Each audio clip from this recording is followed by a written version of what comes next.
Oh, ini ada pertanyaan yang cukup menohok ini pertanyaannya. Baik. Nah, pertanyaannya di mana Allah menurut Muhammadiyah? Kalau pertanyaannya menurut Muhammadiyah, sebenarnya saya tidak perlu jawab. Kenapa tidak perlu jawab? Jenengan googling sudah banyak itu. Jenengan googling saja di mana Allah, kemudian spasi Muhammadiyah, itu sudah ketemu. Kenapa? Karena di majalah Suara Muhammadiyah sudah sering dimuat.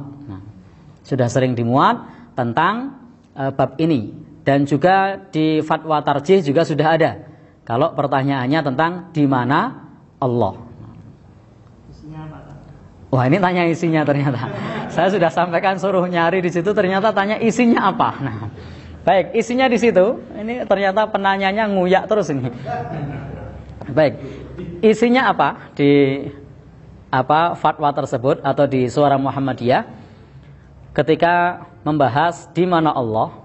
Jawabannya adalah bahwa ayat-ayat yang ada di dalam Al-Quran itu menjelaskan tentang Allah Subhanahu wa Ta'ala Ar-Rahmanu 'alal arsy istawa, bahwa Allah Subhanahu wa Ta'ala beristiwa pada arsy-Nya. Nah, jadi Allah itu beristiwa pada arsy-Nya, di atas arsy.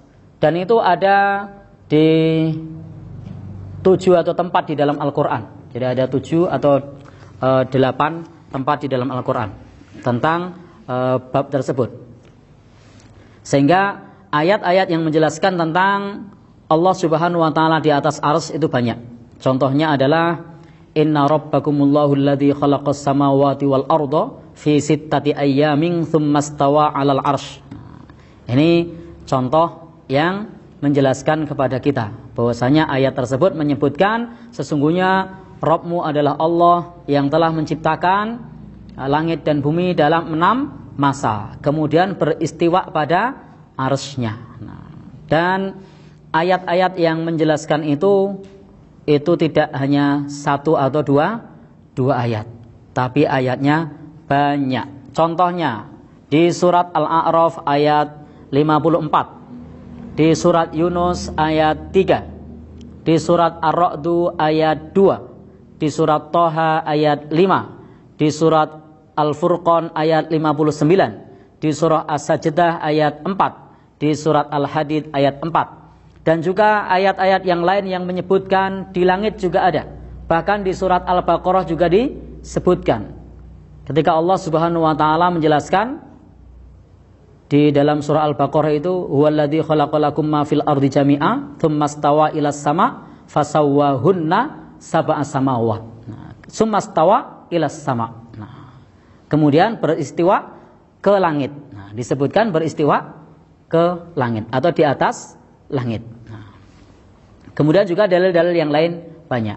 Lalu bagaimana dengan ayat yang menjelaskan aqrabu ilaihi min hablil warid?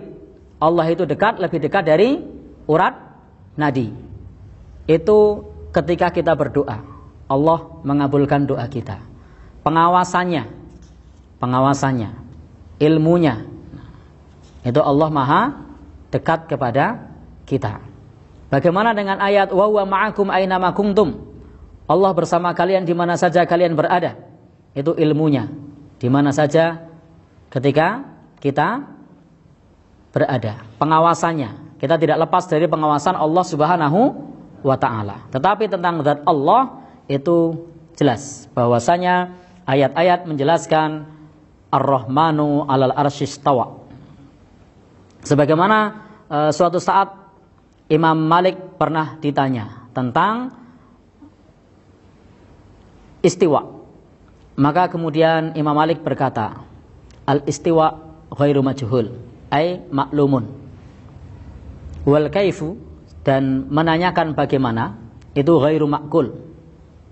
Jadi tidak perlu menanyakan bagaimana. Jadi kita cukup mengimani bahwasanya Allah Subhanahu wa Ta'ala itu beristiwa di atas arsy.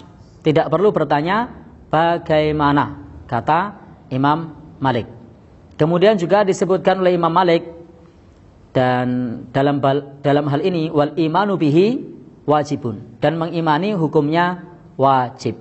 Jadi wajib kita mengimani Allah beristiwa di atas arsy. Was su'alu anhu bid'atun, dan menanyakan tentangnya adalah bid'ah. Itu kata Imam Malik. Jadi isinya di Suara Muhammadiyah kurang lebih seperti itu, di majalah Suara Muhammadiyah. Nanti silahkan teman-teman cari sendiri bagaimana menurut Muhammadiyah Allah di mana. Maka jawabannya sudah jelas, ada di fatwa Majelis Tarjih atau di majalah Suara Muhammadiyah. Edisi online-nya sudah ada. Sehingga kalau tadi pertanyaan seperti itu silahkan googling. Tapi penanya nguyak, isinya apa? Ya sudah.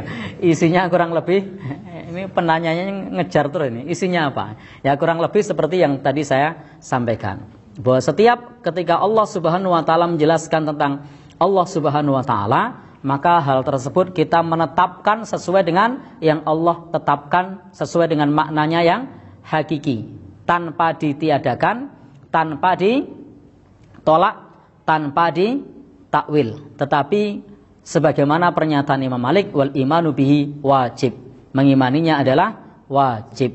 Jadi hendaknya kita imani dan tidak perlu bertanya bagaimana, dan menanyakan tentangnya kata Imam Malik itu adalah bid'ah, sehingga tidak perlu menanyakan bagaimana. Nah, cukup diimani, dan dalil-dalil hadis cukup banyak. Kalau ayat tadi sudah saya sebutkan ya, tolong nanti dibuka sendiri di rumah tentang ayat-ayat yang tadi sudah saya sampaikan, dikutip sendiri. Kalau kurang yakin, kurang mantap, silakan nanti ayat-ayat yang saya sebutkan tadi di beberapa tempat tadi bisa dibuka sendiri, yang sudah menjelaskan kepada kita dengan gamblang bahwasanya Allah Subhanahu wa taala beristiwa di atas arsy. Nah, masih kurang jelas?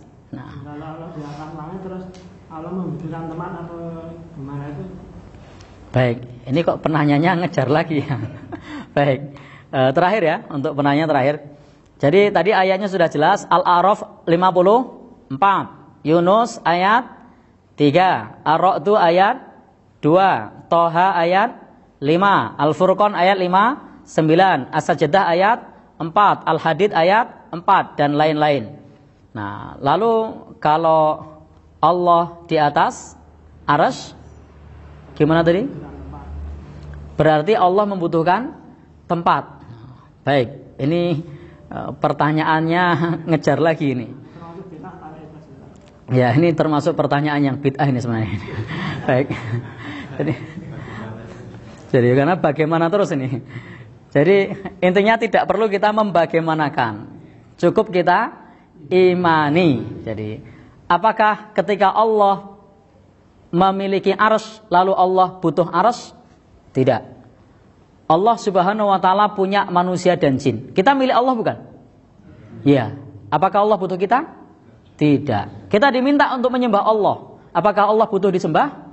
Tidak. Siapa yang butuh? Kita. Nah, justru makhluklah yang butuh kepada Allah, bukan Allah butuh kepada makhluk. Adapun Allah punya kehendak, punya iradah. Adapun Allah Subhanahu wa taala memiliki arsy, maka itu Allah Subhanahu wa taala ala kulli syai'in qadir. Atas segala sesuatu maha kuasa. Dan itu laisa kamitslihi syai' wa huwas samiul basir. Tidak serupa dengan sesuatu pun, dan Allah maha mendengar lagi maha melihat. Tidak perlu diserupakan dengan makhluk.